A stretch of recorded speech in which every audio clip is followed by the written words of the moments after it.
একদিন বিশ্বনবী বললেন, বান্দার কোনো হক আল্লাহ কোনোদিন ছেড়ে দেয় না। আল্লাহর হক আল্লাহ মাফ করে, বান্দার হকের মাফ নাই। যদিও আমি নবী, আমার উপর যদি কোনো হক থাকে বলো, আমি দিয়ে দেব। কোন সাহাবী দাঁড়ায় না। এক সাহাবী দাঁড়িয়ে বলল, নবী, যুদ্ধের ময়দানে চাবুক চালানোর সময়, লাঠি চালানোর সময় এক কাফেরকে মারতে যেয়ে আপনার লাঠির বাড়ি আমার পিঠের মধ্যে পড়েছে। আপনি যেহেতু এই কিসাসটা আদায় করতে চান, আপনার পিঠে আমি লাঠির বাড়ি মেরে এটারে শোধবোধ করে দিতে চাই।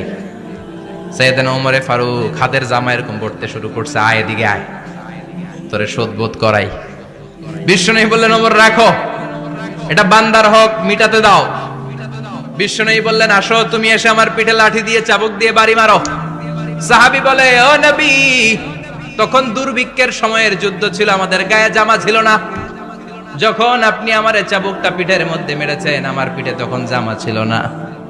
আপনি যদি যথা নিয়মে কিসাসটা আদায় করতে চান, আপনার জামাটা খুলেন, খালি পিঠের মধ্যে বাড়িটা মারিস।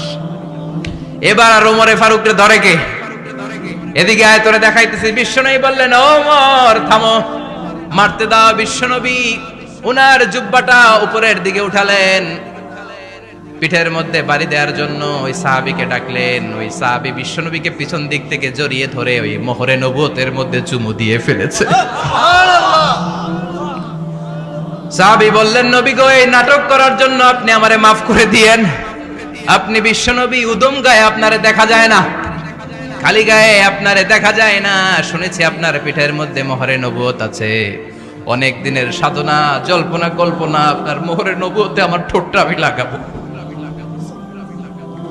আপনার মোহরে নবুয়তের মধ্যে আমার ঠোঁটটা লাগিয়ে আমার ঠোঁটটারে আমি জাহান্নাম থেকে পরিত্রাণ করাবো।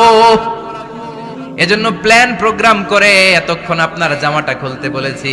আপনার উপরে আমার কোনো হক নাই। আমার আব্বা মা, আমার সম্পদ, আমার জীবন আপনার জন্য কোরবান গো নবী। বিশ্বনবীর পিঠে বাম দিকে খাতামুন নবুয়া ছিল, মাহরে নবুয়া। কোন বর্ণনা এসেছে উনি এই মাহরে নবুয়া দিয়ে পিছন দিকে দেখতেন। বিশ্বনবী যখন নামাজ পড়তেন উনি বলতেন, ইস্তাকিমু ওয়া আতাদিলু ইয়ারহামুকুমুল্লাহ, কাতার সোজা করো, ফাঁকা জায়গা বন্ধ করে দাও। কারণ আমি সামনে যেমনি দেখি, পেছনেও তেমনি দেখি। অনেকে বলেন বিশ্বনবী পেছনে দেখতেন এই মাহরে নবুয়তের জায়গাটা দিয়ে। এটা ছিল বিশ্বনবীর behind CC camera, behind close. একদিন বিশ্বনবী বললেন, বান্দার কোনো হক আল্লাহ কোনোদিন ছেড়ে দেয় না। আল্লাহর হক আল্লাহ মাফ করে, বান্দার হকের মাফ নাই। যদিও আমি নবী, আমার উপর যদি কোনো হক থাকে বলো, আমি দিয়ে দেব। কোন সাহাবী দাঁড়ায় না। এক সাহাবী দাঁড়িয়ে বলল, নবী, যুদ্ধের ময়দানে চাবুক চালানোর সময়, লাঠি চালানোর সময় এক কাফেরকে মারতে যেয়ে আপনার লাঠির বাড়ি আমার পিঠের মধ্যে পড়েছে। আপনি যেহেতু এই কিসাসটা আদায় করতে চান, আপনার পিঠে আমি লাঠির বাড়ি মেরে এটারে শোধবোধ করে দিতে চাই। সাইয়েদনা ওমরে ফারুক হাতের জামা এরকম পড়তে শুরু করছে, আয় এদিকে আয়, তোরে শোধবোধ করাই। বিশ্বনবী বললেন, ওমর রাখো, এটা বান্দার হক, মিটাতে দাও।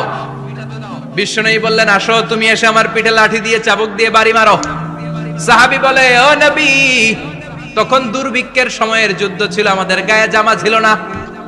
যখন আপনি আমার চাবুকটা পিঠের মধ্যে মেরেছেন, আমার পিঠে তখন জামা ছিল না। আপনি যদি যথা নিয়মে কিসাসটা আদায় করতে চান, আপনার জামাটা খুলেন, খালি পিঠের মধ্যে